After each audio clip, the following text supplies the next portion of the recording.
चलिए जी, तो अब हम इंग्लिश लैंग्वेज के जो बिल्कुल बेसिक यूनिट है, सबसे बेसिक यूनिट सेंटेंस, उसकी शुरुआत करेंगे। तो सेंटेंस के बारे में जानने के लिए आपको एक छोटी सी डेफिनेशन देखनी है। A group of words which gives complete sense is called a sentence. एक ग्रुप ऑफ वर्ड्स जो कंप्लीट सेंस दे, शब्दों का समूह जो कि कंप्लीट सेंस दे, उसे हम लोग सेंटेंस कहते हैं। जैसे Rahul is going to Shimla, क्या मैं अगर आपसे पूछूं ये ग्रुप ऑफ वर्ड्स है तो आप कहेंगे जी सर। कैसे? 1 2 3 4 5, तो 5 वर्ड्स लिखे पड़े हैं। 5 वर्ड्स का एक ग्रुप हो गया आपके सामने, 5 वर्ड्स का ग्रुप हो गया और कंप्लीट सेंस भी दे रहा है कि राहुल शिमला जा रहा है, तो इसको हम लोग क्या कहेंगे? सेंटेंस कहेंगे। ये बिल्कुल बेसिक सी बात है। लेकिन सेंटेंस सीखने के लिए आपको सेंटेंस के काइंड्स सीखने पड़ेंगे, वो सबसे ज़्यादा महत्वपूर्ण है। तो सेंटेंस के काइंड्स की अगर हम बात करें तो टोटल 4 काइंड्स होते हैं। वैसे 5 भी होते हैं, मतलब 5वें नंबर वाला भी होता है, लेकिन हम लोग 4 ही पढ़ते हैं क्योंकि जो 5वें नंबर वाला होता है वो अलग से नहीं है, वो एक्सक्लेमेटरी की ही कैटेगरी होती है, जिसे ऑप्टेटिव सेंटेंस कहते हैं। कुछ लोग उसे अलग अलग पढ़ते हैं और कुछ साथ साथ पढ़ लेते हैं, तो हम लोग 4 ही समझ के चलेंगे, ओरिजिनल तौर पर 4 ही हैं। ठीक है जी, चलिए जी। तो असर्टिव, इंटेरोगेटिव, इंपैरेटिव और एक्सक्लेमेटरी हमारे सामने 4 सेंटेंस है, 1 बाय 1 बात करेंगे। सबसे पहले असर्टिव सेंटेंस के बारे में बात करेंगे। असर्टिव सेंटेंस में आप देख रहे हैं कि असर्ट लिखा हुआ है, और असर्ट का मतलब होता है किसी चीज को कहना या किसी बात को कहना या अपना ओपिनियन रखना। ठीक है, असर्ट का मतलब अपनी बात को कहना या ओपिनियन रखना। तो असर्टिव सेंटेंस भी कौन से होंगे? जो कि ओपिनियन देने के लिए या इंफॉर्मेशन देने के लिए यूज होते होंगे। ओपिनियन या इंफॉर्मेशन देने के लिए यूज होते होंगे, बिल्कुल सही। इनकी 2 कैटेगरीज होती हैं, एक होती है अफर्मेटिव कैटेगरी और दूसरी होती है बेटा आपकी नेगेटिव कैटेगरी। अफर्मेटिव हिंदी में आपने सुना होगा सकारात्मक सेंटेंस बोलते हैं, और जो नेगेटिव होती है वो नकारात्मक सेंटेंस होते हैं।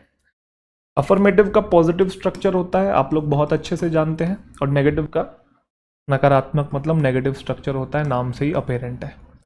तो ऑफकोर्स नेगेटिव स्ट्रक्चर में हम लोग नोट का यूज होते हुए भी देखते हैं, जो कि अफर्मेटिव में ऐसा नहीं होता, वो सिंपल स्ट्रक्चर होता है ना। ये वाला स्ट्रक्चर आप बचपन से जो पढ़ते आ रहे हैं, subject plus helping verb plus main verb. ठीक है, कभी कभी हेल्पिंग वर्ब ना भी हो तब भी सेंटेंस बन जाता है, आपको ध्यान हो तो सब्जेक्ट प्लस मेन वर्ब भी होता है। Similarly subject plus helping verb plus note plus main verb, yes और नो। अब यहाँ पे सबसे इंपॉर्टेंट बात ये है कि जैसे अगर मैं आपसे पूछूं कि ये करण हैज कंप्लीटेड द वर्क, ये कैसा सेंटेंस है? मैं दिख नहीं रहा क्या आपको? कोई बात नहीं, ये पूरी इस पे स्लाइड पे आ रखा है ना, इस वजह से नहीं दिख रहा, साइड में मैं हूँ, घबराना नहीं है। ठीक है, करण हैज कंप्लीटेड द वर्क। मैं आपसे पूछूं कि ये कैसा सेंटेंस है, तो बच्चे पता क्या जवाब देते हैं? सर ये अफर्मेटिव सेंटेंस है, जबकि जवाब गलत है। ये बेटा असर्टिव सेंटेंस है। ठीक है, असर्टिव में अफर्मेटिव कैटेगरी है, ध्यान रखिएगा। कोई पूछे Karan has not completed the work, ये कैसा सेंटेंस है? तो ये नेगेटिव सेंटेंस नहीं है, बच्चे नेगेटिव बोल देते हैं, ये असर्टिव है, असर्टिव में नेगेटिव कैटेगरी है। I hope my point got clear. Similarly they are playing chess, ये अफर्मेटिव नहीं है, असर्टिव ही है, असर्टिव में अफर्मेटिव कैटेगरी है। सिमिलरली ये भी असर्टिव है, असर्टिव में लेकिन नेगेटिव कैटेगरी है। मुझे उम्मीद है कि ये बात आपको अच्छे से क्लियर हो गई है कि असर्टिव सेंटेंस जो यूज होता है इंफॉर्मेशन देने के लिए यूज होता है। इंटेरोगेटिव सेंटेंस नाम से ही क्लियर दिख रहा है, जो इंटेरोगेट करे, सवाल जवाब करे। तो इंटेरोगेटिव सेंटेंस कैसे होते हैं? जो क्वेश्चन पूछने के लिए यूज होते हैं। अब इनकी भी 2 कैटेगरीज होती हैं, पहली होती है डायरेक्ट इंटेरोगेटिव और दूसरी होती है indirect interrogative. Direct interrogative, indirect, तो नाम से ही आपको अपेरेंट है, नाम से ही क्लियर दिख रहा है कि डायरेक्ट इंटेरोगेटिव ऐसे होते हैं जो सीधा क्वेश्चन पूछते हैं, और इनडायरेक्ट इंटेरोगेटिव ऐसे होते हैं जो सीधा क्वेश्चन नहीं पूछते, इनडायरेक्ट तरीके से क्वेश्चन पूछते हैं। जैसे उसने पूछा कि व्हाट आर योर हॉबीज, तुम्हारी हॉबीज क्या हैं, सीधा क्वेश्चन पूछा हुआ है। लेकिन यहाँ देखेंगे आई वॉन्ट टू नो, मैं जानना चाहता हूँ, व्हाट योर हॉबीज आर, तुम्हारी हॉबीज क्या है, तो इनडायरेक्ट तरीके से सवाल पूछा जा रहा है। तो इंटेरोगेटिव सेंटेंस की 2 कैटेगरीज हैं, डायरेक्ट इंटेरोगेटिव, इनडायरेक्ट। अब इन दोनों को 1 बाय 1 करके समझना, क्योंकि बहुत सारे क्वेश्चंस भी हमें यहाँ से देखने को मिलते हैं। तो सबसे पहले बेटा हम लोग डायरेक्ट इंटेरोगेटिव को समझेंगे। ये कौन से थे? जो सीधा क्वेश्चन पूछते थे, यस और नो। अब इनकी भी फर्दर 2 कैटेगरीज होती हैं। A sentence that is direct a question, मतलब डायरेक्ट इंटेरोगेटिव की भी 2 कैटेगरीज होती हैं। कैटेगरी नंबर 1 जिसे हम कहते हैं यस नो क्वेश्चन, बोलो बच्चे कौन सी? Yes no question. और कैटेगरी नंबर 2 जिसे हम कहते हैं WH question. Yes no question वो क्वेश्चन होते हैं जिनका जवाब आप हाँ या ना में देते हो और जिनकी शुरुआत हेल्पिंग वर्ब से होती है। वर्ब का चार्ट ध्यान है, हेल्पिंग वर्ब कौन कौन सी थी? Is, am, are, was, were, be, been, being, do, does, did, has, have, had. Primary helping verbs और मॉडल हेल्पिंग वर्ब्स, मॉडल भी हेल्पिंग वर्ब्स होती हैं। तो जिनकी शुरुआत हेल्पिंग वर्ब से हो वो यस नो क्वेश्चंस होते हैं और इनका जवाब आप हाँ या ना में देते हो। लेकिन WH क्वेश्चंस वो क्वेश्चंस होते हैं जिनकी शुरुआत WH फैमिली वाले वर्ड से होती है और WH फैमिली वाले वर्ड्स आप लोग जानते हैं, what, why, where, when, whose, whom, how. ठीक है, हाउ भी WH फैमिली का ही पार्ट होता है। तो ऐसे जो शब्द होते हैं वो WH क्वेश्चंस होते हैं। एग्जाम्पल देखेंगे एक बार आप यहाँ पे, are you playing football, are you playing football, तो इज एम आर से शुरुआत हो रही है, हेल्पिंग वर्ब से शुरुआत हो रही है। इसका जवाब बचे आप हाँ या ना में ही देंगे। आर यू प्लेइंग फुटबॉल, या तो आप कहेंगे हाँ या आप कहेंगे ना। But where are you playing football, अब आप ऐसे नहीं कह सकते हाँ है, where are you playing football ना, ऐसा नहीं कर सकते। तो अब आपको वेयर से जब पूछा है तो आप थोड़ा डिस्क्राइब करके जवाब देना पड़ेगा आपको कि कहाँ खेल रहे थे, वहाँ खेल रहे थे, इधर खेल रहे थे, ये सुन लो। तो ये WH वाले क्वेश्चंस है। क्लियर है जी इतनी बात? यस नो क्वेश्चंस और WH क्वेश्चंस। अब इनके बारे में क्यों बताया जा रहा है, बहुत इंपॉर्टेंट बात है यहाँ पे, उसे पढ़ेंगे आप पहले खुद और फिर मैं समझाता हूँ। चलो वीडियो को पॉज करो, खुद से पढ़ो एक बार क्या लिखा हुआ है, बहुत इंपॉर्टेंट बात है, बहुत ज़्यादा क्वेश्चन आता है, इंपॉर्टेंट मार्क कर देता हूँ मैं यहाँ पे। ठीक है, if yes no questions and WH questions come together in a single sentence, in this case the first sentence will be in interrogative form and the second sentence must be in assertive form।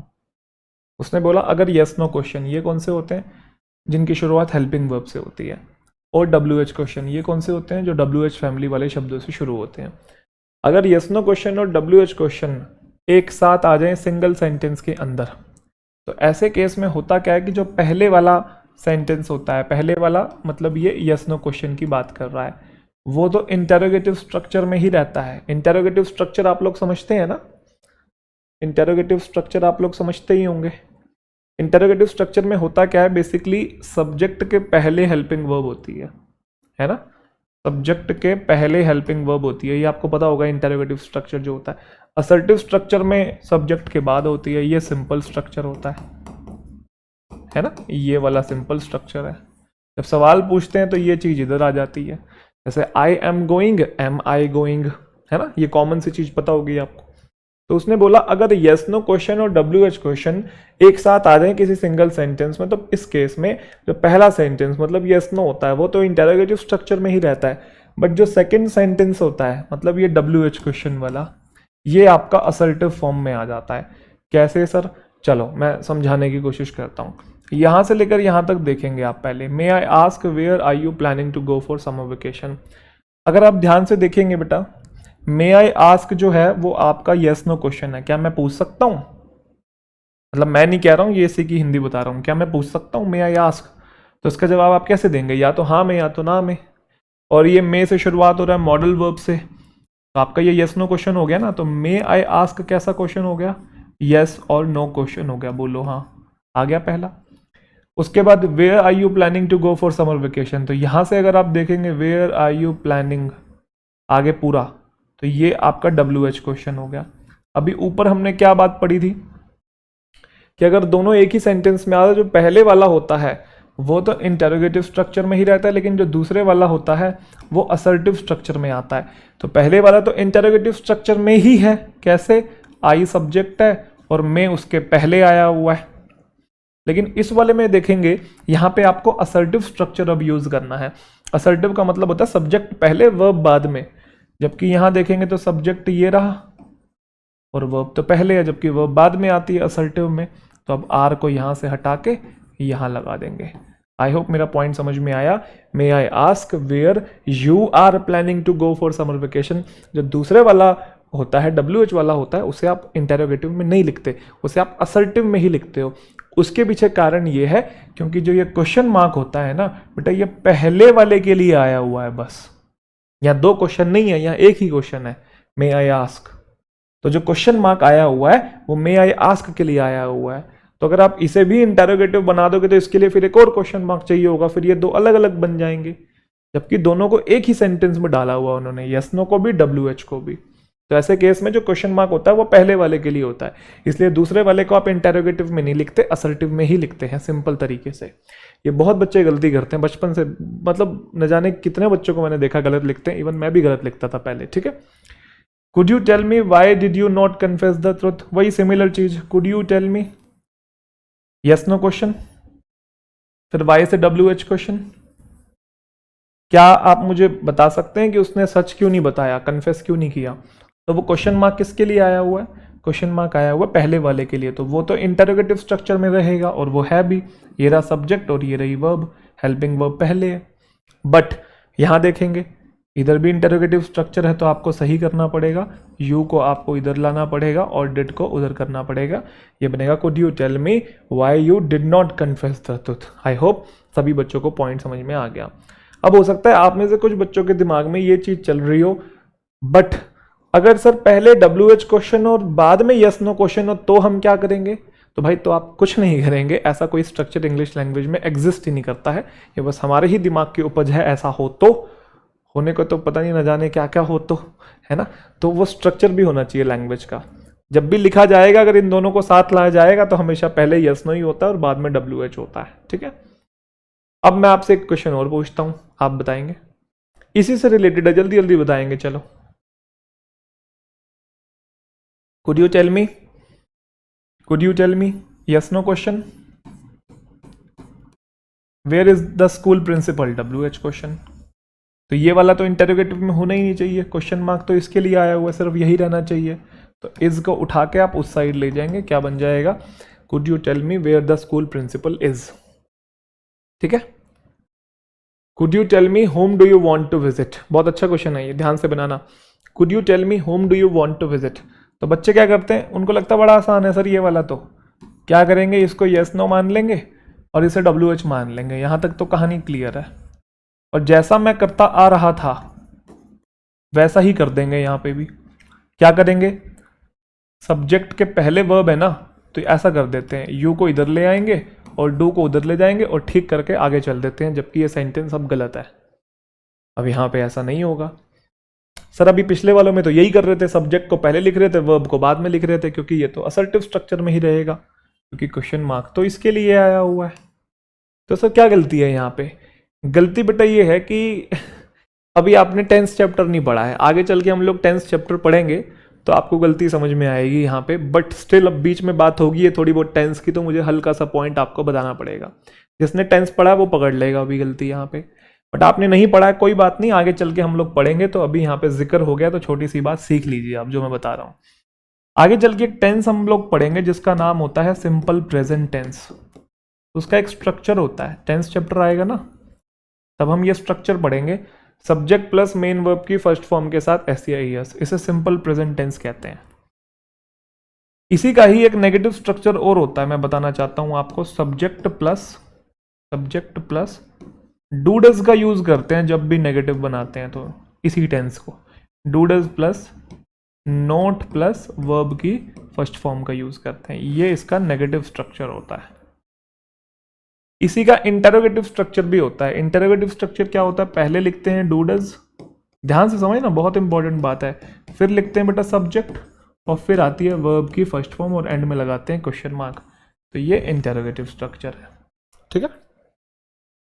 अब मैं आपको एक चीज बताना चाहता हूं, ये verb की SEIS वाली कंफ्यूजन बिल्कुल आपने नहीं रखनी है। अगर सब्जेक्ट सिंगुलर होगा तो SEIS लगाते हैं, सब्जेक्ट प्लूरल होगा तो SEIS नहीं लगाते हैं। आपको याद है मैंने कहा था कि लैंग्वेज का कोई भी सेंटेंस बिना मेन वर्ब के नहीं बन सकता और मेन वर्ब की 5 फॉर्म होती है, ये बात ध्यान है, ध्यान है। तो मेन वर्ब की 5 फॉर्म थी, उसमें ध्यान है जो पहली फॉर्म थी और जो 5th फॉर्म थी, मैंने डिफरेंस बताया था कि फर्स्ट फॉर्म जो होती है वो प्लूरल होती है और जो 5th फॉर्म होती है वो SEIS वाली वो सिंगुलर होती है। वो पॉइंट ध्यान है ना सभी बच्चों को, ध्यान ही होगा वो बात। सब्जेक्ट सिंगुलर होता है तो वर्ब सिंगुलर होती है, सब्जेक्ट प्लूरल होगा तो वर्ब प्लूरल होगी। तो सब्जेक्ट सिंगुलर होगा तो SEIS लगेगा और अगर सब्जेक्ट प्लूरल होता है तो SEIS नहीं लिखता, बस वर्ब की फर्स्ट फॉर्म लिखते हैं, ठीक है। लेकिन इसके नेगेटिव में ऐसा नहीं होता है, सब्जेक्ट आया डू डज आया आगे वर्ब की फर्स्ट फॉर्म ही आती है, ठीक है। और ये क्यों होता है इसके पीछे का भी रीजन है, वो 10th चैप्टर आएगा तो मैं बताऊंगा। अभी आप ये स्ट्रक्चर समझो कि ये 3 स्ट्रक्चर होते हैं जिसमें ये आपका पॉजिटिव, ये आपका नेगेटिव और ये आपका इंटेरोगेटिव। अब मेरी बात समझना, मैंने कहा था कि जब भी यस नो क्वेश्चन और WH क्वेश्चन एक साथ आ जाए तो पहले वाला तो इंटेरोगेटिव स्ट्रक्चर में रहता है, लेकिन दूसरे वाला असर्टिव स्ट्रक्चर में आ जाता है। आता है कि नहीं आता है? अब आपको पता है कि असर्टिव स्ट्रक्चर, ये दोनों ही असर्टिव हैं, ये भी और ये भी। पता है ना ये बात आपको? कैसे? क्योंकि असर्टिव का एक पार्ट होता है सकारात्मक, एक होता है नकारात्मक। याद करो, अभी तो पता था। असर्टिव का एक होता है अफर्मेटिव, एक होता है नेगेटिव। ये तो अलग ही स्ट्रक्चर है इंटरोगेटिव तो, ठीक है। तो मैंने कहा था यहाँ पे असर्टिव स्ट्रक्चर का यूज करेंगे, लेकिन असर्टिव में अब मैं पॉजिटिव मतलब ये वाला यूज करूँ कि ये वाला? तो ऊपर नोट तो मुझे दिखाई दे नहीं रहा। जब नोट ही दिखाई दे नहीं रहा तो मैं ये वाला स्ट्रक्चर कैसे यूज कर दूंगा, बीच वाला? तो मुझे ये वाला यूज करना पड़ेगा ना, सब्जेक्ट प्लस वर्ब की फर्स्ट फॉर्म के साथ SEIS, मेन वर्ब की फर्स्ट फॉर्म के साथ SEIS। तो सब्जेक्ट तो यहाँ लिखा रहेगा, जो डू आप इधर लेके आए इसे काटा मारेंगे, क्योंकि डू या डज का यूज या तो इंटेरोगेशन में होता है जो कोई क्वेश्चन मार्क वाला होता है, या नोट के साथ होता है, नेगेटिव में होता है। नोट वहां है नहीं, इंटेरोगेशन है नहीं, क्योंकि वो क्वेश्चन मार्क तो इसके लिए है। तो स्ट्रक्चर यही वाला यूज करना पड़ेगा। और यू आपका प्लूरल सब्जेक्ट होता है, आई वी यू दे, है ना। ही शी इट सिंगुलर होते हैं। तो यू प्लूरल सब्जेक्ट है तो आगे प्लूरल वर्ब आएगी। और वर्ब को प्लूरल कैसे बनाते हैं? बनाने की जरूरत तो नहीं पड़ती, वर्ब की फर्स्ट फॉर्म जो होती है वो होती है प्लूरल है। अगर यहाँ सिंगुलर होता, ही होता, शी होता, तो ये वॉन्ट नहीं वॉन्ट्स हो जाता, क्योंकि सिंगुलर के लिए SEIS लगाते हैं। आप समझ रहे हैं ना मेरी बात? तो यहाँ पे क्या बनेगा? Could you tell me whom you want to visit. लेकिन आप कहोगे सर एक मिनट एक बार जरा वो पिछले वाले फिर सेंटेंस दिखाना। जैसे अगर आप यहाँ पे देखेंगे ये डिड वाला है, अभी डिड वाला एक क्वेश्चन करवाऊंगा तो आपको समझ में आएगा। रुको रुको रुको रुको रुको। जैसे ये बड़ा क्वेश्चन देखो, अभी अभी सब समझते हैं, इसी को ही रिपीट करते हैं बार बार। Rachel is not here at the moment, may I know what do you want to talk about. अगर आप ध्यान से देखेंगे यहां से शुरू हुआ, may I know what do you want to talk about. May I know, क्या मैं जान सकता हूं? तो ये यस नो क्वेश्चन है, और ये इंटेरोगेटिव में ही है। पहले हेल्पिंग वर्ब है, फिर आपकी सब्जेक्ट है, फिर आपकी मेन वर्ब है। लेकिन ये वाला तो आपका असर्टिव में होना चाहिए था। तो बच्चा क्या करता है, यू को इधर लिख देता है और डू को उधर ले जाता है। ठीक बात थी, लेकिन डू का यूज या तो इंटेरोगेशन में होता है, वो यहाँ है नहीं, क्योंकि ये वाला इंटेरोगेशन तो इसके लिए है, या फिर नेगेटिव में होता है, वो यहाँ है नहीं। तो फिर कौन से वाला स्ट्रक्चर यूज करेंगे? असर्टिव में हम लोग असर्टिव करना था ना, तो ये तो नोट तो है नहीं, तो हम ये वाला यूज करेंगे, सब्जेक्ट प्लस वर्ब के फर्स्ट फॉर्म के साथ SEIS। इसमें डू तो आता ही नहीं, काटा मारा। यू फिर से आपका प्लूरल होता है, तो वर्ब फिर से क्या आएगी? प्लूरल आएगी। तो वॉन्ट ठीक लिखा हुआ है। Rachel is not here at the moment, may I know what you want to talk about, ना कि what do you want to talk about. बच्चे कंफ्यूज इसलिए होते हैं, वो सोचते हैं क्वेश्चन मार्क है तो यहाँ पे भी इंटरोगेटिव स्ट्रक्चर लगा दो, जबकि ये पता नहीं होता उनको, ये क्वेश्चन मार्क पहले वाले के लिए आया होता है। ठीक है जी। So if it is urgent you can call her office, otherwise I will inform her when she comes back in the evening. एक क्वेश्चन और देखेंगे, बड़ा प्यारा क्वेश्चन है ये। I have always dreamed of watching the Arijit Singh concert, मतलब हमेशा से मेरा सपना रहा है ये अरिजीत सिंह का कॉन्सर्ट देखना है। But when I tried to book the tickets, लेकिन जब मैंने अभी ट्राई किया बीते दिन पास्ट में टिकट बुक करने के लिए, मेरी ऑनलाइन पेमेंट फेल होगी यार। तो क्या आप मुझे बता सकते हैं, can you tell me where does the organiser sell offline tickets? अब देखो आप, can you tell me, yes no question है, इंटरोगेशन है, पहले आपकी हेल्पिंग वर्ब है, फिर आपका सब्जेक्ट है। इसके लिए ये क्वेश्चन मार्क आया हुआ है। लेकिन WS से शुरुआत हो रहा है, तो बेटा ये तो इंटरोगेटिव नहीं होगा ना, इसे तो आप असर्टिव स्ट्रक्चर में रखोगे। अब असर्टिव के लिए पहले सब्जेक्ट फिर वर्ब, तो ऑर्गेनाइजर पहले आना चाहिए और डज बाद में जाना चाहिए।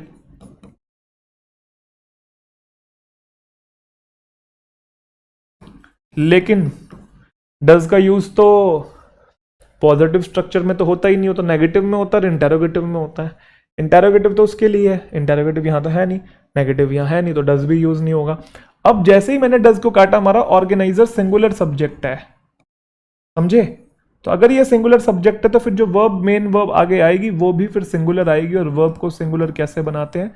एस या ES लगा के। तो ये यूं बनेगा, can you tell me where the organiser sells offline ticket. I hope समझ में आ गया आप सब बच्चों को। अब मैं यहाँ पे आपको एक ऐसा सेंटेंस लिख के देता हूं जो बचपन से हम लोग गलत बोलते आए हैं।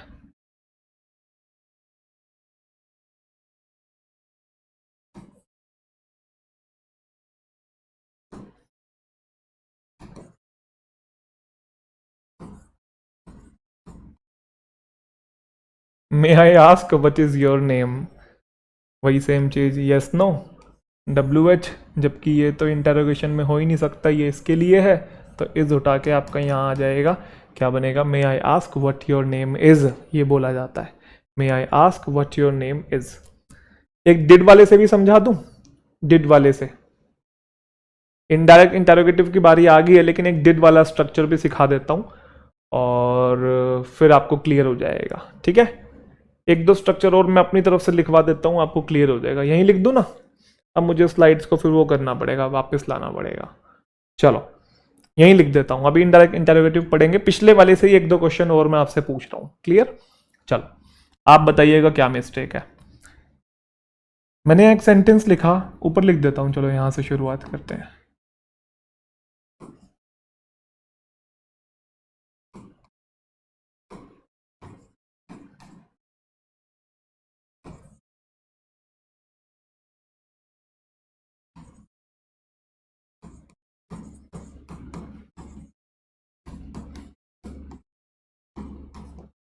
Could you tell me why do you not go there. अब आप क्या करेंगे, बात तो अभी भी वही है, yes no question, WH question, ये वाला आया हुआ पहले वाले के लिए, तो इसको आपको असर्टिव में करना पड़ेगा। अब आप ये बात बहुत अच्छे से जानते हैं कि यू को उधर लाना है, डू को इधर लेके जाना है, आगे पीछे करना है, समझना इस चीज को। यू इधर आएगा, डू उधर जाएगा, लेकिन अब डू लिखा ही रहेगा, डू को हटाएंगे नहीं, क्यों, क्योंकि अब नोट भी है ना। इंटेरोगेटिव हटा के असर्टिव तो लगाना है, लेकिन असर्टिव की भी तो दो कैटेगरीज होती है, अफर्मेटिव और नेगेटिव। अब यहां नोट है ना, तो नेगेटिव वाला यूज करना है। और आपको याद करो, नेगेटिव वाला जो स्ट्रक्चर था उसमें डू डज आता था, सब्जेक्ट सिंगुलर होता है तो डज आता है, सब्जेक्ट प्लूरल होता है तो डू आता है, और आगे फर्स्ट फॉर्म यूज करते हैं। समझ गए ना कि नहीं समझे, समझ गए आप लोग। तो सब्जेक्ट आपका प्लूरल है, डू आया हुआ है, सिंगुलर होता तो डज हो जाता, और आगे तो फर्स्ट फॉर्म आएगी ही, तो ये बनेगा could you tell me why you do not go there. But अगर इसी सेंटेंस को मैं ऐसा लिखूं,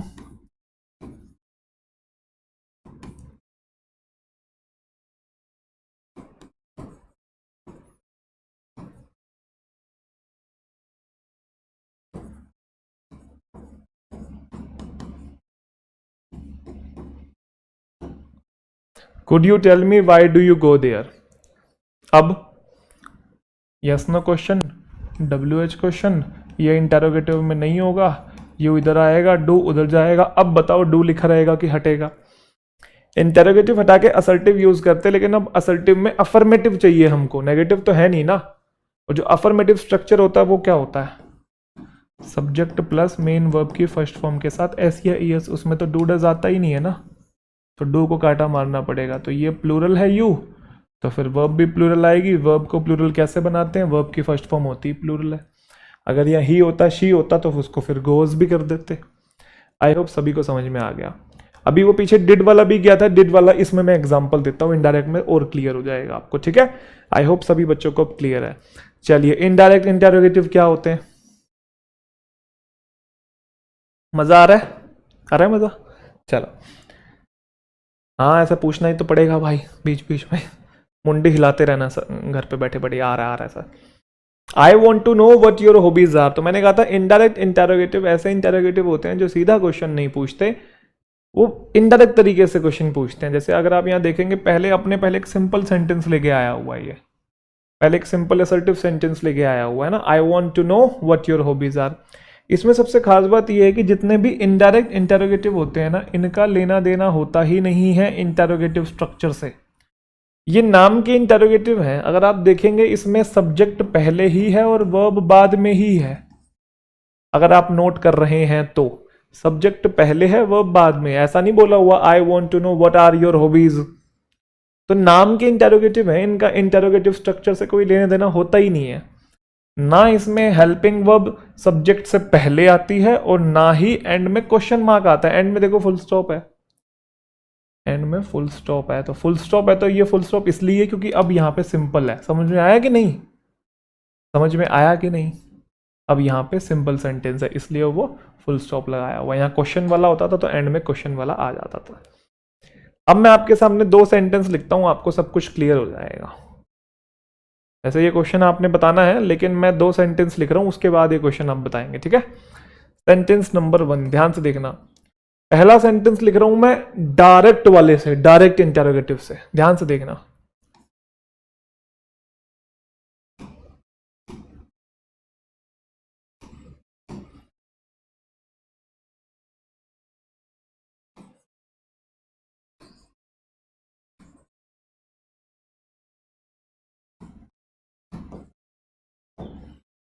एक तो ये है जो कि मैंने डायरेक्ट इंटरोगेटिव से लिखा है, अब मैं इनडायरेक्ट से लिख के दिखाता हूं इसे।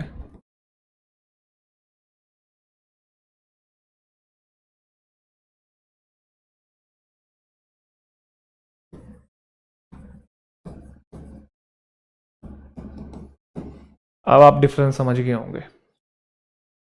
Yes no question, WH question, question mark आया हुआ है इसके लिए, तो ये तो इंटरोगेटिव में ही रहेगा और है, लेकिन ये असर्टिव में रहेगा, तो ये असर्टिव में ही है, सब्जेक्ट पहले है, वर्ब आगे ही है। जबकि इंटरोगेटिव में तो वर्ब पहले होती है ना, सब्जेक्ट बाद में होता है।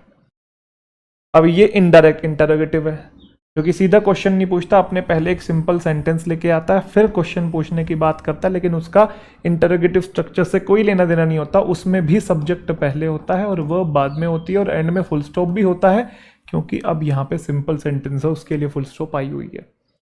तो डायरेक्ट इंटरोगेटिव, इनडायरेक्ट इंटरोगेटिव, दोनों से मैंने एक सेंटेंस लिख दिया ताकि आपको डिफ्रेंशिएट आप कर पाओ। अब बताओ इसके अंदर, I had never seen him in this locality before, that's why I inquire, इसलिए मैंने इंक्वायर किया कि वो कौन है। तो पहले सिंपल लेके आया, सब्जेक्ट और वर्ब है, फिर इंटरोगेटिव में जबकि सब्जेक्ट इधर आएगा, वो उधर जाएगा, एंड में फुल स्टॉप जो कि इसके लिए है, आई इंक्वायर्ड हु ही वॉज।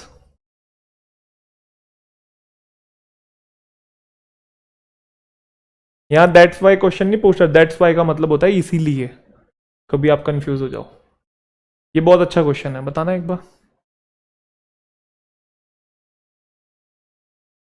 चलो मैं एक चीज लिखता हूं, इतने आप क्वेश्चन बनाओ, मैं कुछ लिख रहा हूं यहां पे, आप क्वेश्चन बनाओ।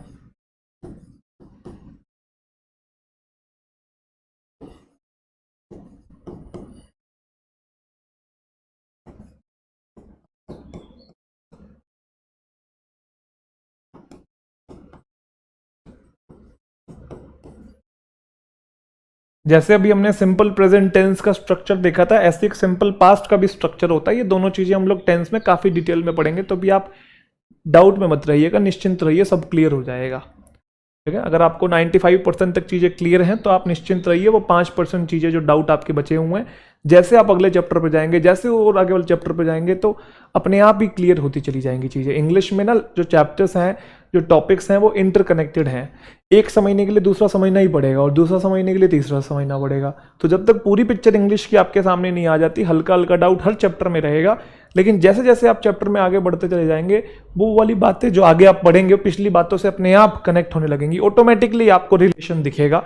तो बाद में आपको रियलाइज होगा, अच्छा ये चीज उस वाले चैप्टर में वैसे कनेक्टेड थी, ये चीज इस वाले चैप्टर में ऐसे कनेक्टेड है।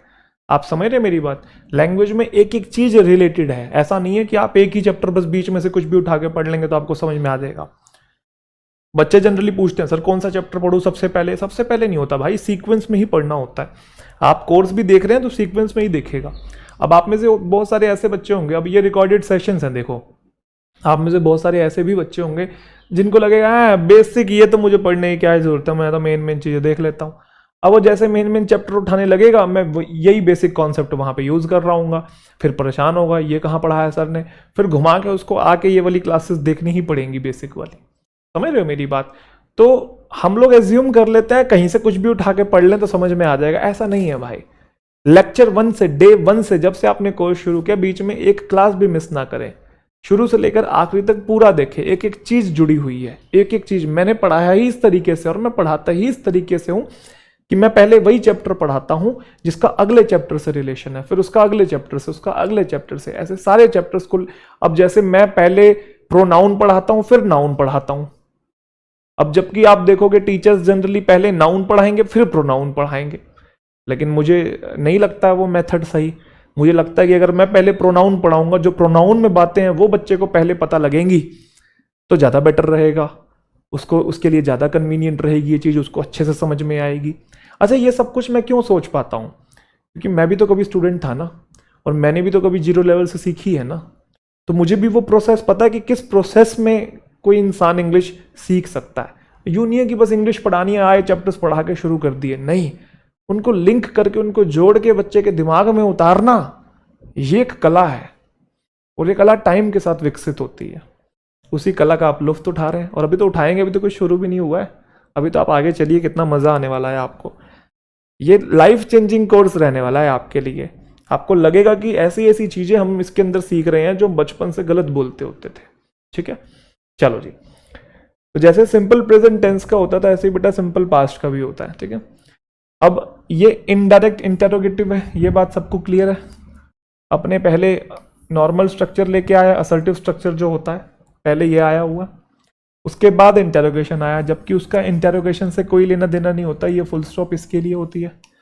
तो ये नॉर्मल तरीके से लिखा जाता है। तो इसमें भी पहले आपको यू इधर आएगा और डिड उधर जाएगा। अब क्या डिड लिखा रहेगा क्या? हाँ, लिखा रहेगा, क्योंकि यहाँ पे नोट भी है। अब इंटेरोगेशन तो लगाना नहीं है, ये तो स्ट्रक्चर गलत हो गया, या तो बेटा ये आएगा या नीचे वाला आएगा। अब नोट है तो ऑफ कोर्स यही आएगा ना, तो उसके लिए पहले सब्जेक्ट आ गया, फिर डिड आ गया, फिर नोट आ गया, वर्ब की फर्स्ट फॉर्म आ गई। समझ में आया कि नहीं आया आप सबको? अभी मैं इसी से एक सेंटेंस और लिख के दिखाऊं,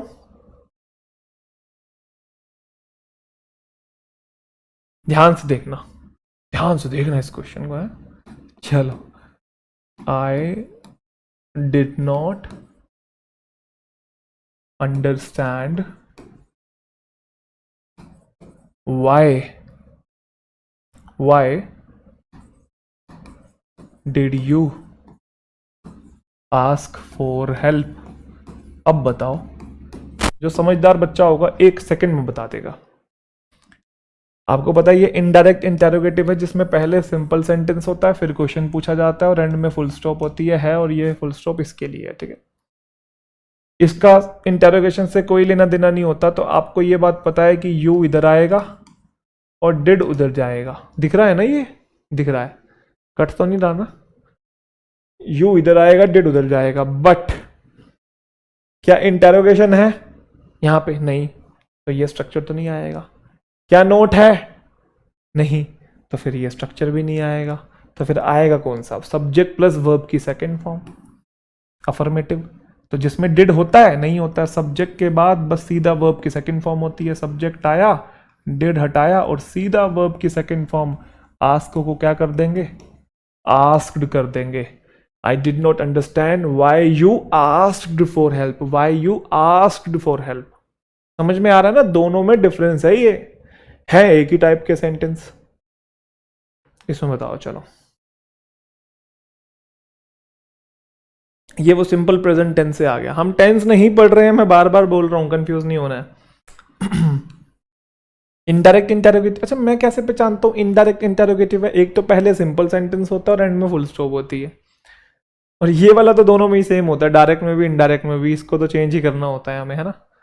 अब आपको दिख रहा है कि भाई दिस रोड जो है वो इधर आना चाहिए, और डज जो है उधर जाना चाहिए। लेकिन आपको पता है कि डू या डज का यूज या तो इंटेरोगेशन में होता है, वो है नहीं, या तो नोट में होता है, वो यहाँ है नहीं। तो यहाँ पे वो नॉर्मल वाला स्ट्रक्चर यूज करेंगे, सब्जेक्ट प्लस वर्ब की फर्स्ट फॉर्म के साथ एस या ईएस वाला। तो जिसमें डू डज नहीं होता है तो सब्जेक्ट लिखा रहेगा दिस रोड, जो कि सिंगुलर है, इस पे काटा मारो, और वर्ब को भी सिंगुलर बनाएंगे, एस या ईएस लगा के बनती है, और एस या ईएस लगा के बनती है। तो क्या बनेगा? Where this road goes. I want to know where this road goes. लो जी, बड़े सेंटेंस देखो जी, जो बात छोटे में इंप्लीमेंट हो रही है वही बड़े में इंप्लीमेंट हो रही है। बस एग्जामिनेशन में लेंथ बढ़ा देते हैं बच्चों को कंफ्यूज करने के लिए, बच्चा पगला जाता है, वे इतना मुश्किल क्वेश्चन, होती वही छोटी छोटी चीजें उसके अंदर ही हैं जो आपने सीख ली हैं। I never saw him talking to anyone in the class. मैंने कभी नहीं देखा उसे बात करते हुए किसी से। He has always been a silent kid. हमेशा से वो शांत बच्चा रहा है, अभी भी है। I tried to know but he did not say anything about how did he get in to the fight. मैंने जानने की कोशिश करी, बट उसने कुछ नहीं कहा कि क्यों वो फाइट में घुसा या क्यों उसने फाइट की। दिख गया मुझे यहाँ पे हाउ, आ गया ना, how did he get into the fight. So I guess now we do not have any option other than informing his parents about the situation. तो अगर आप देखेंगे ये जो स्ट्रक्चर हम सीख रहे हैं वो इस पार्ट में है, कितने पार्ट में है, I tried to know but he did not say anything about how did he get into the fight. क्या ये इनडायरेक्ट इंटरोगेटिव का स्ट्रक्चर है? बिल्कुल।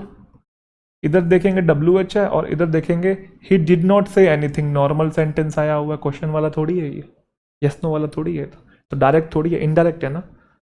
तो पहले नॉर्मल, फिर हाउ वाला आ गया, एंड में फुल स्टॉप है। तो अब आपको पता है कि यहाँ पे आप इंटरोगेशन यूज कर ही नहीं सकते, नहीं कर सकते, तो आप ये बात भी जानते हैं कि ही पहले आएगा, फिर डिड आएगा और फिर गेट लिखेंगे। लेकिन डिड का यूज या तो इंटरोगेशन में या नेगेटिव में, दोनों ही नहीं है, तो फिर ये भी नहीं करेंगे। तो फिर कौन सा यूज करेंगे? सब्जेक्ट प्लस V2 वाला करेंगे ना, उसका अफर्मेटिव स्ट्रक्चर। ये सब्जेक्ट है और इसको फिर V2 में ले जाओ। गेट की सेकंड फॉर्म क्या होती है? Get, got, got. गॉटन नहीं होती है, गेट की दोनों तीनों फॉर्म सेम होती है। Get, got, got.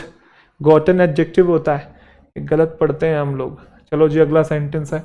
बड़ा सेंटेंस देख के घबराना नहीं है, बहुत आसान है।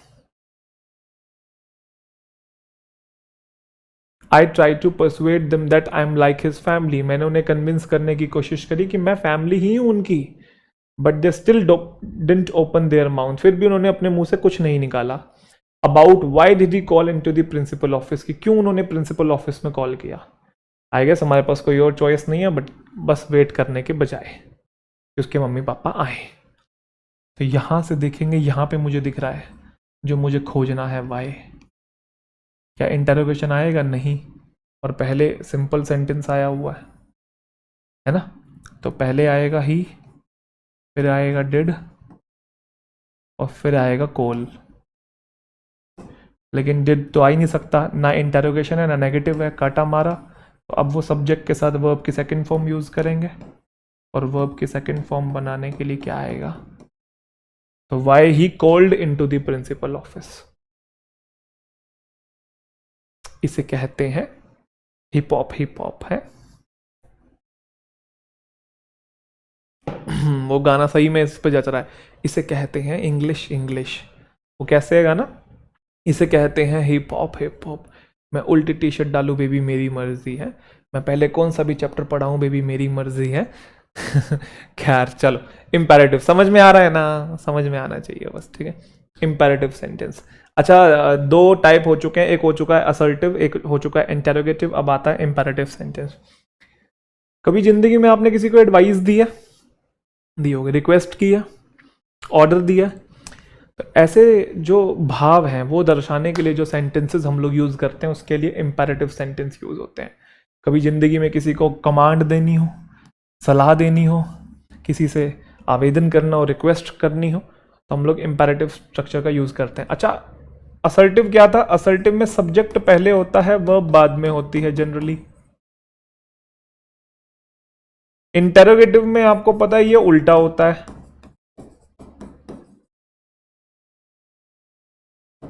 इंपेरेटिव में क्या होता है? इंपेरेटिव में सेंटेंस की शुरुआत या तो वर्ब की फर्स्ट फॉर्म से, याद आ रहा है मुझे, कहीं पढ़ा था जब सब्जेक्ट की आइडेंटिफिकेशन हमने अभी सीखी उसमें वो था bring a glass of water, याद आ रहा है?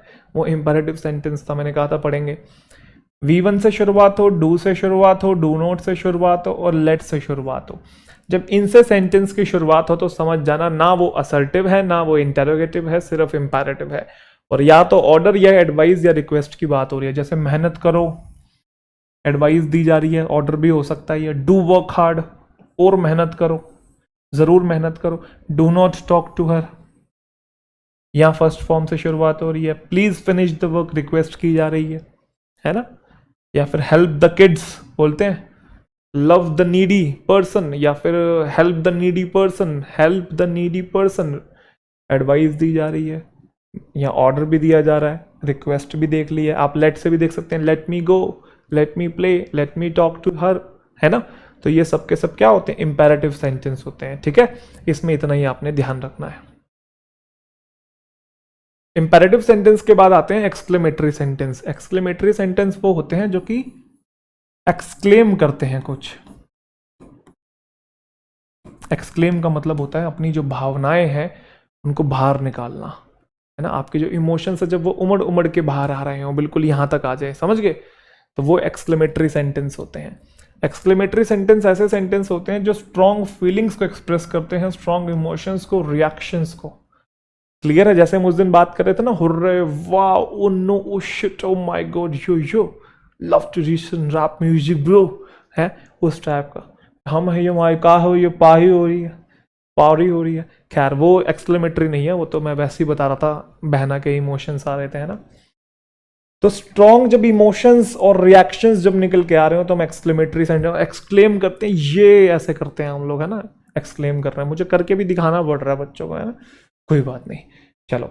अच्छा, एक्सक्लेमेटरी सेंटेंस में आपको दो चीजें जरूर दिखाई देंगी, या तो व्हाट और हाउ वाला स्ट्रक्चर दिखाई देगा और वो क्वेश्चन नहीं पूछ रहा होगा, वो सरप्राइजिंग एलिमेंट दे रहा होगा, या फिर इंटरजेक्शंस दिखाई देते हैं, hurray, wow, alas, oh no, oh my god, है ना, इस टाइप के, जैसे अलास ही लॉस्ट है। अच्छा, इसके एंड में एक्सक्लेमेशन मार्क भी आता है, आपको पता होगा, अलास ही लो, हाय, इसका मतलब होता है हाय, दुख एक्सप्रेस करता है, sadness, sorrow, he lost the race, hurray, we won, जीत गए, है ना।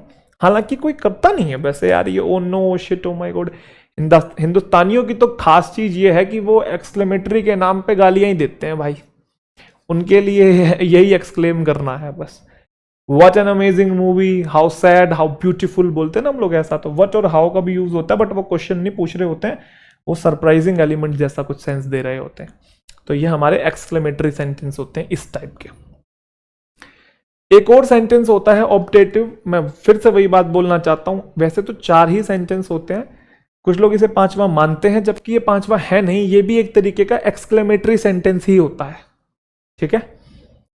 क्योंकि ये जो सेंटेंस है ये यूज होता है आशीर्वाद देने के लिए, शाप देने के लिए और कामना करने के लिए, कामना विश करने के लिए।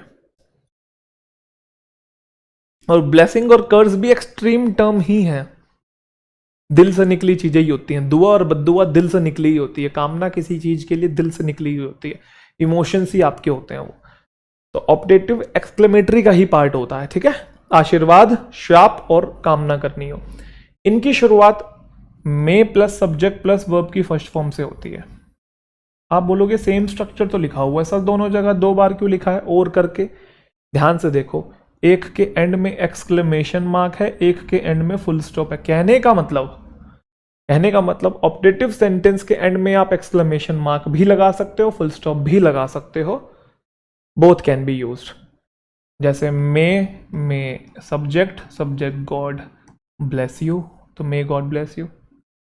मे सब्जेक्ट यू, वर्ब की फर्स्ट फॉर्म रोट का मतलब सड़ना, नरक में सड़ोगे, कीड़े पड़ेंगे, कुत्ते की मौत मरेगा, या फिर जुग जुग जियो, आशीर्वाद हमारा आपके साथ है, भगवान आप पे अपनी दृष्टि बनाए रखे, ठीक है, या फिर हमारा राजा जिंदाबाद जिंदाबाद जिंदाबाद विश कर रहे हैं हम लोग, है ना, ठीक है।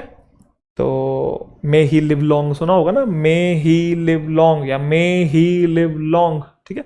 तो इस टाइप के एंड में आप फुल स्टॉप भी लगा सकते हैं, इससे कुछ फर्क नहीं पड़ेगा। और कभी कभी आपने सुना होगा हम लोग ऐसे बोल देते हैं गॉड ब्लेस यू, मैं नहीं बोलते हैं। अगर मैं नहीं बोलते हैं इसका मतलब ये नहीं है कि मैं वहां है नहीं, मैं वहां है, बस अंडरस्टूड है, बोला नहीं है, फ्लो में वहां होता है, ठीक है। गॉड ब्लेस यू या मे गॉड ब्लेस यू एक ही बात होती है, मैं वहां होता है। क्या बात है जट्टा, क्या बात है, ठीक है जी। सेंटेंस के चारों काइंड्स आपके क्लियर हो गए हैं, आपका असर्टिव, इंटेरोगेटिव, इंपैरेटिव, एक्सक्लेमेटरी, और एक्सक्लेमेटरी की जो सब कैटेगरी है वो है आपकी ऑप्टेटिव। चलिए जी, अब हम शुरुआत करेंगे फ्रेज और क्लोज की। तो चलिए फ्रेज और क्लोज को समझने की कोशिश करते हैं। बहुत बच्चे इन दोनों टर्म्स को आपस में हद से ज़्यादा कंफ्यूज कर लेते हैं और बहुत ज़्यादा डिटेल में भी जाने की कोशिश करते हैं। हमें बहुत डिटेल में नहीं जाना है, बारीकियाँ जाननी है, लेकिन इतना भी ज़्यादा डिटेल में नहीं जाना है, क्योंकि हमारे कंपेटिटिव एग्जामिनेशन में इनकी अगर आपको सुपरफिशियल नॉलेज है उससे भी काम चल जाएगा, ठीक है जी। लेकिन स्टिल मैं जहाँ तक ले जाना चाहिए आपको वहाँ तक मैं लेके जाऊँगा फ्रेज और क्लोज को, ठीक है। चलिए शुरुआत करते हैं सबसे पहले फ्रेज की। फ्रेज क्या होता है? तो फ्रेज की अगर हम बात करें, छोटी छोटी डेफिनेशन है। देखो मैं बार बार आपको बोल रहा हूँ, डेफिनेशन से आपका कोई लेना देना नहीं है, आप बस फंक्शन सीखिएगा, वो मैं बस सहूलियत के लिए लिख के दे रहा हूँ ताकि थोड़ा बहुत आपको आइडिया लगता रहे, ठीक है। तो ग्रुप ऑफ वर्ड्स को बोलते हैं फ्रेज, एक ऐसा ग्रुप ऑफ वर्ड्स जो सेंस तो देता है बट नॉट कंप्लीट सेंस। पूरा सेंस नहीं देता, मतलब इनकम्प्लीट सेंस देता है। फ्रेज एक ग्रुप ऑफ वर्ड्स है जो सेंस तो देता है लेकिन इनकम्प्लीट सेंस देता है। जैसे अगर यहाँ देखेंगे, क्या ये सेंटेंस कहला सकता है क्या आपस में? नहीं भाई। कैसे? 1, 2 और 3, 3 शब्दों का समूह है तो ग्रुप ऑफ वर्ड्स तो है, और सेंस भी है यहाँ पे कि ये वाली इंफॉर्मेशन एज, लेकिन पूरा सेंस नहीं है, कंप्लीट सेंस नहीं है। ये वाली इंफॉर्मेशन एज तो क्या? अच्छा, कौन से वाली इंफॉर्मेशन एज? क्या कहना चाह रहे हो आगे? बात अधूरी है, इनकम्प्लीट है। तो मुझे उम्मीद है कि आपको ये पॉइंट समझ में आ गया। फ्रेज एक ऐसा ग्रुप ऑफ वर्ड्स होता है जो सेंस तो देता है बट इनकम्प्लीट सेंस देता है। इन दी बिगनिंग, शुरुआत में। शुरुआत में क्या भाई? रियली फास्ट, किसकी बात हो रही है? आदमी की, जानवर की, पंखे की, किसकी? Really fast. After a rainy day, rainy day के बाद तो क्या करें भाई? पकोड़े खाएं, ठीक है? तो स्कूटी चलाएं, बाइक चलाएं, मतलब भाई क्या, कुछ बताओ तो सही यार, कुछ समझ में नहीं आता है ना।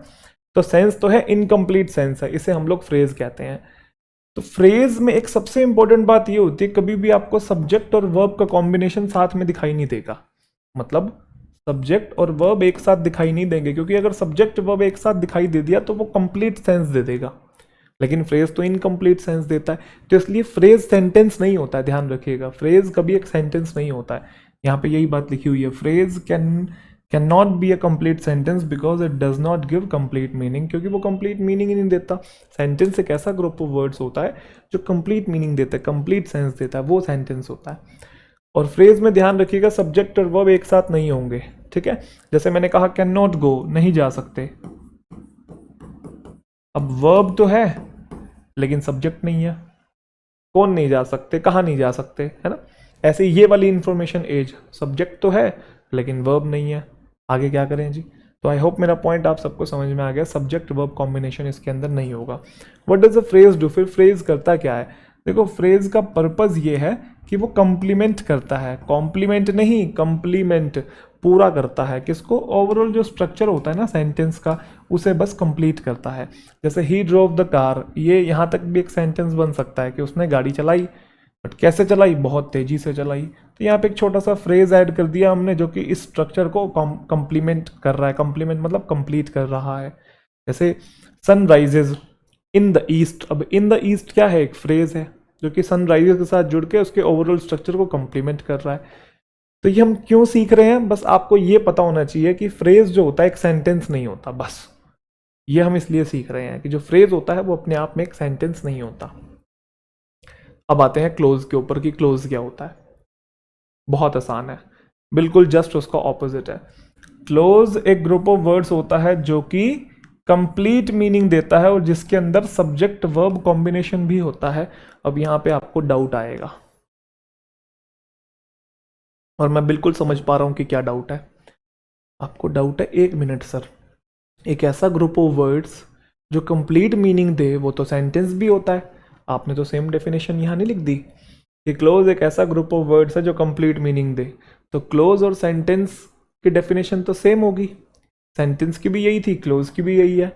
तो फिर डिफ्रेंशिएट कैसे करें हम? ये कैसे डिफरेंट है आपस में?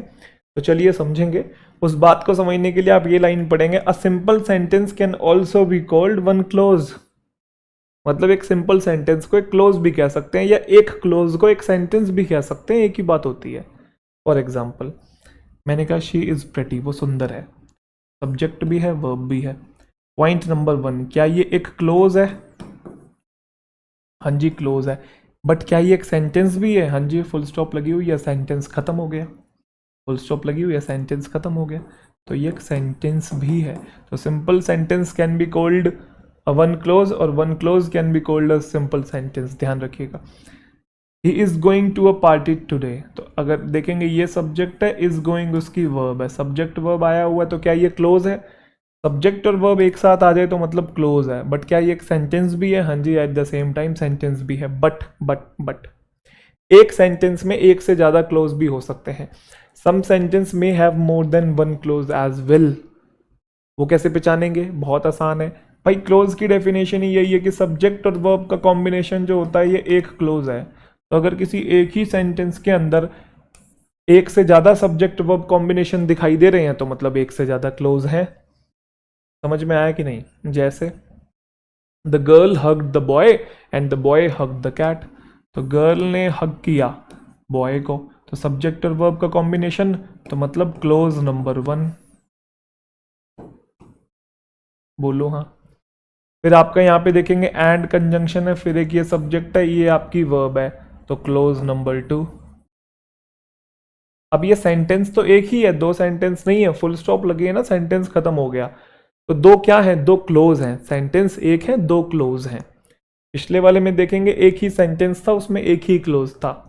तो एक सेंटेंस के अंदर एक से ज्यादा क्लोज भी हो सकता है, that depends on the subject verb combination. जैसे इसको देखेंगे, if you subscribe to this online service you will need a password, तो यू सब्जेक्ट है, सब्सक्राइब उसकी वर्ब है, एक क्लोज ये हो गया। और you will need a password, you एक और सब्जेक्ट है, विल नीड उसकी वर्ब है, एक सब्जेक्ट वर्ब कॉम्बिनेशन ये हो गया। तो इसमें भी एक ही सेंटेंस है बट दो क्लोजेस हैं, ठीक है। इसमें बताओ कितने क्लोज हैं एक बार जल्दी से।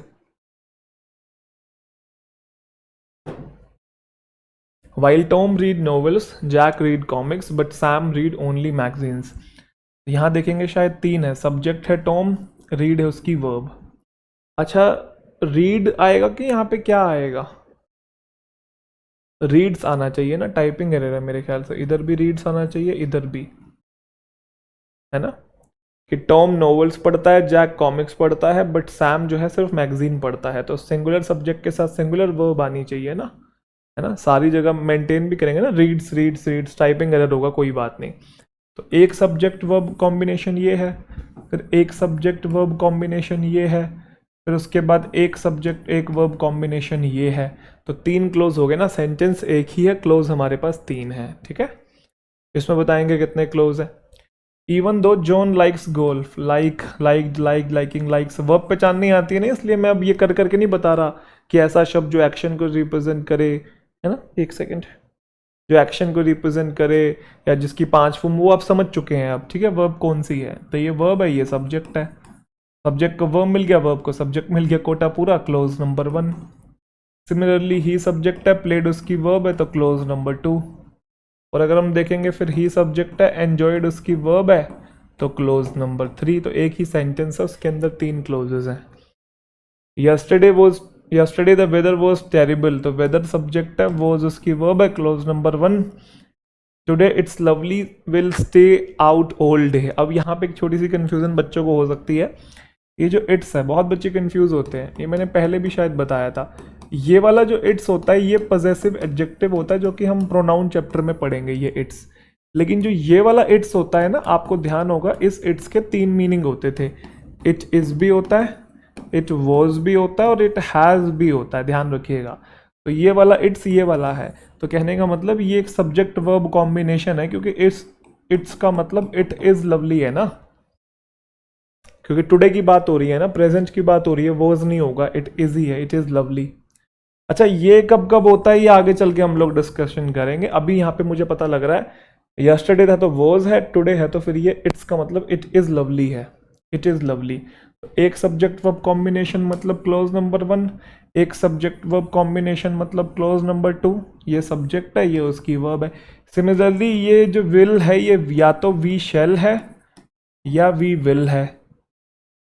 कॉन्ट्रैक्टेड फॉर्म होते हैं ना, ये आपने सुना होगा, कॉन्ट्रैक्टेड फॉर्म्स, डू नॉट को डोंट लिख देते हैं, शेल नॉट को क्या लिखते हैं, शैंट लिखते हैं, शैंट लिखते हैं ना, या शेलेंट लिखते हैं, शैंट लिखते हैं।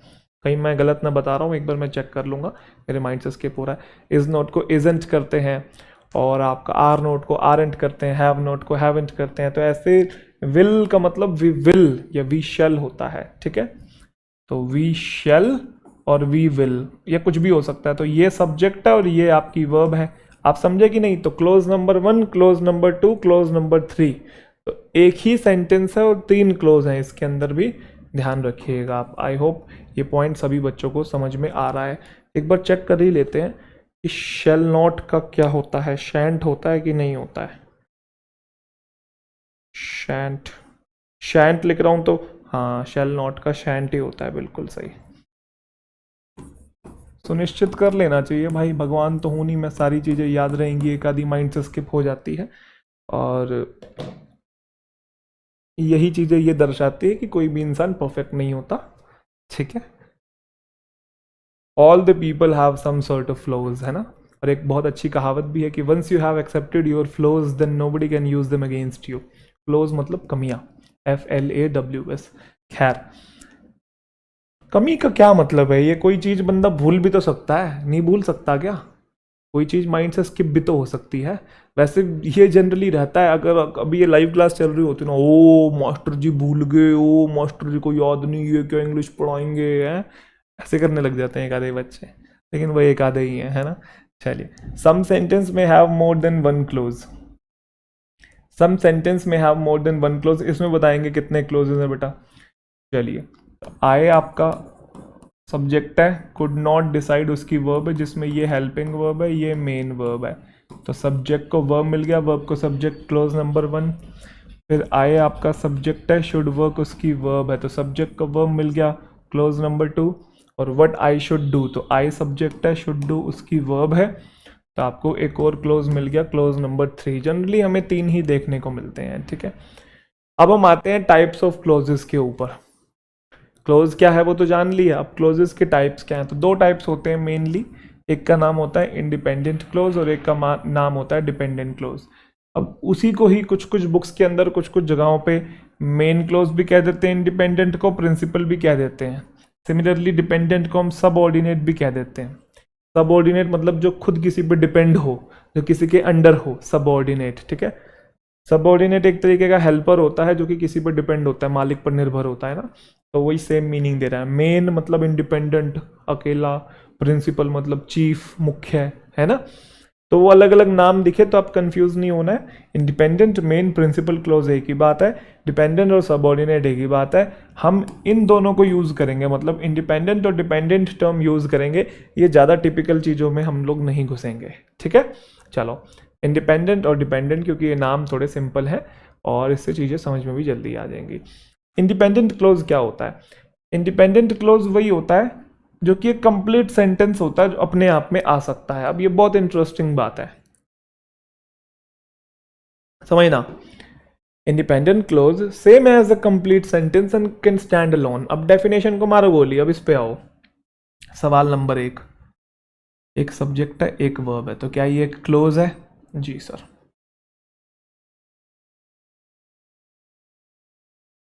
क्या ये एक सेंटेंस भी है? जी सर। अच्छा, क्लोज है तो कौन सा क्लोज है? अकेले आया हुआ है, आ सकता है, आ सकता है, इंडिपेंडेंट क्लोज है। आई होप मेरा पॉइंट आपको समझ में आ गया। आई वॉज वर्किंग, ये सब्जेक्ट है, वॉज वर्किंग उसकी वर्ब है, सब्जेक्ट को वर्ब मिल गया, वर्ब को सब्जेक्ट मिल गया, कोटा पूरा पूरा। क्या क्लोज है? हाँ जी। क्या सेंटेंस भी है? हाँ जी। कौन सा क्लोज है? इंडिपेंडेंट, क्योंकि अकेले आ सकता ना, आई वॉज वर्किंग, इसको किसी और क्लोज की जरूरत थोड़ी पड़ रही है आने के लिए, तो ये अकेला आया हुआ तो इंडिपेंडेंट है। तो इंडिपेंडेंट क्लोज जो होता है वो कंप्लीट सेंटेंस ही एक तरीके का होता है। तो आई होप आप समझ गए एक चीज को हम कितने नाम से बुला सकते हैं। ये वहां पहुंच गया क्या? कोई बात नहीं, यहां से कर लेंगे, आ जाओ। अब डिपेंडेंट क्लोज नाम से ही आपको दिख रहा है कि निर्भर होगा किसी ना किसी पे। अब पढ़ो एक बार पहले, डिपेंडेंट क्लोज जो होता है वो अकेले नहीं आ सकता है, उसके अंदर सब्जेक्ट वर्ब कॉम्बिनेशन तो होता है बट वो सेंटेंस नहीं होता है। उसको एक इंडिपेंडेंट क्लोज की जरूरत पड़ती है कंप्लीट सेंटेंस बनाने के लिए। दोबारा पढ़ो पहले, डिपेंडेंट क्लोज अकेले नहीं आ सकता है, उसके अंदर सब्जेक्ट वर्ब कॉम्बिनेशन तो होता है क्योंकि वो एक क्लोज है, क्लोज में तो सब्जेक्ट वर्ब होगा ही ना। तो वो अपने आप में एक सेंटेंस भी नहीं होता है क्योंकि वो अकेले नहीं आ सकता है, उसे एक इंडिपेंडेंट क्लोज की जरूरत पड़ती है कंप्लीट सेंटेंस बनाने के लिए। इस बात को समझेंगे। व्हेन राहुल गोट होम, जब राहुल घर आया, है ना, जैसे मेरा पिया घर आया, क्या करें भाई, पिया घर आया तो, या राहुल घर आया तो क्या करें? आप यहां समझो मेरी बात, सब्जेक्ट है और वर्ब है। सबसे पहला सवाल, क्या ये एक सेंटेंस है? व्हेन राहुल गोट होम, नहीं, सेंटेंस नहीं है, क्योंकि सेंटेंस होता तो कंप्लीट मीनिंग देता ना और एंड में फुल स्टॉप भी होता, तो सेंटेंस नहीं है यहाँ पे। ये जब राहुल घर आया तो क्या अधूरा मीनिंग है। तो फिर ये क्या है? ये एक क्लोज तो है। कैसे पता लग रहा है? सब्जेक्ट भी है, वर्ब भी है। Get, got, got, Rahul subject है, नाउन या प्रोनाउन होते हैं, सब्जेक्ट को वर्ब मिल गया, वर्ब को सब्जेक्ट मिल गया, क्लोज है। लेकिन कौन सा क्लोज है? इंडिपेंडेंट की डिपेंडेंट? डिपेंडेंट क्लोज है ये, डिपेंडेंट, क्योंकि अकेला आ ही नहीं सकता, इसको कोई और क्लोज चाहिए इसको पूरा करने के लिए। अब नीचे देखो, when Rahul got home he at dinner, जब राहुल घर आया तो क्या उसने खाना खाया। अब अगर आप ध्यान से देखेंगे ये एक क्लोज था, ये भी एक क्लोज है, बट ध्यान से देखेंगे ये आपका डिपेंडेंट है, वो इंडिपेंडेंट है, क्योंकि आप ही एट डिनर को अकेले लिख सकते हैं, उसने खाना खाया, आप अकेले लिख सकते हैं, बट आप इसको नहीं लिख सकते व्हेन राहुल गोट होम, ये अधूरापन दे रहा है आपको। तो कहने का मतलब ये पूरा का पूरा तो एक सेंटेंस है जिसके अंदर दो क्लोज हैं, क्लोज नंबर 1 और क्लोज नंबर 2, जिसमें से ये वाला जो है वो इंडिपेंडेंट क्लोज है और ये वाला आपका डिपेंडेंट क्लोज है, डिपेंडेंट, इंडिपेंडेंट, डिपेंडेंट। जितने भी डिपेंडेंट क्लोज होते हैं ना उनकी शुरुआत इन शब्दों से होती है, when, while, if, unless, although, as soon as long as, because, since. इनके साथ जो भी क्लोज आपको दिखाई देगा वो डिपेंडेंट होगा, ध्यान रखिएगा। जैसे व्हाइल और इफ का एग्जांपल लिया, व्हाइल ही वाज प्लेइंग, क्या ये एक सेंटेंस है? नहीं, जब वो खेल रहा था, अधूरा मीनिंग है। बट क्या ये एक क्लोज है? हाँ जी, सब्जेक्ट वर्ब कॉम्बिनेशन है, तो फिर कौन सा क्लोज है? डिपेंडेंट, है ना। इसे एक और इंडिपेंडेंट क्लोज की जरूरत पड़ेगी सेंटेंस को पूरा करने के लिए, ये अकेले आ ही नहीं सकता। इफ यू कम हियर, अगर तुम यहाँ आते हो, तो ये सब्जेक्ट है, ये वर्ब है, क्लोज तो है बट डिपेंडेंट है, इसे भी एक और क्लोज की जरूरत पड़ेगी सेंटेंस को पूरा करने के लिए, और वो जो क्लोज होगा दैट शुड बी इंडिपेंडेंट, और rather I should say main close या प्रिंसिपल क्लोज। अब उसी को मैंने आगे कंटिन्यू कर दिया, ये सब्जेक्ट है, ये वर्ब है, ये सब्जेक्ट है, ये वर्ब है। अब ये पूरा का पूरा सेंटेंस है जिसमें दो क्लोज हैं, क्लोज नंबर 1, क्लोज नंबर 2, ये वाला आपका इंडिपेंडेंट, ये वाला डिपेंडेंट। अगर तुम यहाँ आते हो तो मैं तुम्हारी मदद करूंगा। अच्छा, ये इंडिपेंडेंट क्यों है? क्योंकि आई शेल हेल्प यू आप नॉर्मली भी बोल सकते हो, समझो मेरी बात। ये सब्जेक्ट है, ये आपकी वर्ब है, ये सब्जेक्ट है, ये आपकी वर्ब है, दो क्लोज हैं जिसमें ये डिपेंडेंट है, ये वाला इंडिपेंडेंट है, और ये पूरा का पूरा सेंटेंस है। मुझे उम्मीद है कि ये कहानी आपको समझ में आ गई है। और देखना, और देख लो, since the sun will shine today, ये टंग ट्विस्टर टाइप हो रहा है ना, S S S, since the sun will shine today. Since जो है वो क्योंकि का सेंस भी देता है ना, और भी बहुत सारे पॉइंट ऑफ टाइम का सेंस भी देता है। तो अगर आप यहाँ ध्यान से देखेंगे, सब्जेक्ट है और वर्ब है और अधूरा मीनिंग है, सन शाइन करेगा, तो क्या करें भाई फिर? सिमिलरली यहाँ पे बिकॉज मॉम सैड सो, क्योंकि मम्मी ने कहा है, तो क्या करें भाई? तो ये सेंटेंसेस नहीं है, क्लोजेस तो हैं बट डिपेंडेंट क्लोज हैं, डिपेंडेंट। इनको एक और क्लोज की जरूरत है सेंटेंस को पूरा करने के लिए, क्योंकि जो सन है वो शाइन करेगा टुडे, इसलिए we will go to the beach, हम आज बीच पे जाएंगे, यहाँ क्योंकि का सेंस दे रहा है। तो फिर ये सब्जेक्ट है, ये वर्ब है, सिमिलरली ये सब्जेक्ट था, ये पूरी वर्ब है, पता है ना, हेल्पिंग वर्ब मेन वर्ब मिला के एक ही वर्ब होती है। तो वो डिपेंडेंट, वो इंडिपेंडेंट, ये dependent, subject verb, subject verb. क्योंकि मम्मी ने कहा है इसलिए मैंने राधा से माफी मांगी, समझ गए ना। तो ये पूरा का पूरा तो एक सेंटेंस है जिसमें दो क्लोज हैं, clause number 1, clause number 2, this is independent clause, this is dependent clause. आपको पता है because, since, as soon as long as से शुरुआत होने वाले जितने भी होते हैं हमारे, कैसे होते हैं जी, बोलो, और डिपेंडेंट होते हैं, ठीक है जी। तो अभी हमने क्या डील किया? हमने बेसिक्स को डील किया, फाउंडेशन को डील किया। यहाँ पे आपका फाउंडेशन ओवर होता है, फाउंडेशन में अभी आपको और कुछ पढ़ने की जरूरत नहीं है। बाकी आगे चल के जो चैप्टर आएंगे उनका फाउंडेशन हम लोग अलग पढ़ेंगे, चैप्टर के जो एग्जाम ओरिएंटेड पॉइंट है वो अलग चलेंगे, ठीक है। अभी मैंने ओवरव्यू दिया था आपको बहुत सारी चीज़ों का, पार्ट्स ऑफ स्पीच का। अभी हम पार्ट्स ऑफ स्पीच शुरू करेंगे, 1 बाय 1 चैप्टर आएगा, तो उसमें चैप्टर में भी पहले मैं आपको स्टार्टिंग के आधा पौना घंटा बेसिक ही पढ़ाऊंगा उसको, और मैं थोड़ा डिटेल में आपको लेके जाऊंगा, आप निश्चिंत रहिए, ठीक है। इन सारे जो पॉइंट्स मैंने सिखाए हैं आपको, इनके नोट्स आपको बना लेने चाहिए, ये मैं आपको बार बार सजेस्ट करूंगा। जब वीडियो शुरू करी थी तब भी, मतलब जब बेसिक की क्लास शुरू करी थी, अब ख़त्म कर रहा हूँ मैं तब भी आपको बोल रहा हूँ, नोट्स बना लिएगा। 1% भी कंजूसी मत कीजिएगा या आलस मत कीजिएगा कि रहने देता हूँ, या PDF से मैं पढ़ लेता हूँ, या वीडियोज़ को ही मैं बार बार देख लूँगा, उसी से रिवाइज कर लूँगा। कृपया करके ये गलती ना करें, और साथ साथ ही बनाएं, ये भी ना सोचे एक बार मैं पहले पूरा कोर्स मतलब पढ़ लूँगा उसके बाद मैं फिर नोट्स बनाऊँगा, नहीं हो पाता है। बाद में ये पहाड़ जैसा लगता है एकदम से, यार इतने सारे चैप्टर्स, इतना सब कैसे लिख पाऊँगा, नोट्स नहीं बन पाएंगे, तो वो बाद में वो चीज़ रह ही जाती है। तो कोशिश करें डे 1 से आप नोट्स को है कंटिन्यू करें, ठीक है। तो अब हम फिर अगले चैप्टर में मुलाकात करेंगे, तो चलिए अपना ध्यान रखिए। Thank you so much.